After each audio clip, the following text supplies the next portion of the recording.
কেটে নিয়ে আসি। আর হ্যাঁ, আপনি যদি জানতে চান আমি এত সুন্দর লাউ গাছ কিভাবে ব্যালকনিতে গ্রো করলাম, তাহলে কমেন্টে লিখতে পারেন। লাউটা কাটা হয়ে গেছে, আর দেখেন লাউটা দেখতে মাশাআল্লাহ কত বেশি সুন্দর। আর একটা ছোট্ট লাউ আছে, এটা বড় হবে নাকি জানি না, বড় হলে আপনাদের সাথে আবার আরেকদিন শেয়ার করব।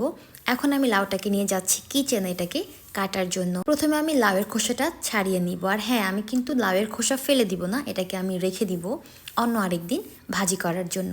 তো আমার হাজবেন্ড বলতেছিল মূলত লাউটাকে কাটার জন্য, ওর কথা মতো আমি লাউটা কেটেছি। লাউটা না হলে আরো কিছুদিন থাকলে আরো বড় হতো। লাউয়ের বডিতে একটা ছোট্ট স্পট ছিল, বলতেছিল যে কেটে ফেলো, এটা ভিতরে নষ্ট হয়ে যাবে না হলে। তো এটার জন্য মূলত কাটা। আমি খুবই ভয়ে ছিলাম যে ভিতরে নাকি আবার পচে গেল, কিন্তু না, কাটার পরে দেখলাম যে স্পটটা শুধু বাহিরের দিকে সামান্য ছিল, ভিতরে কোনো প্রকারের প্রবলেম হয়নি।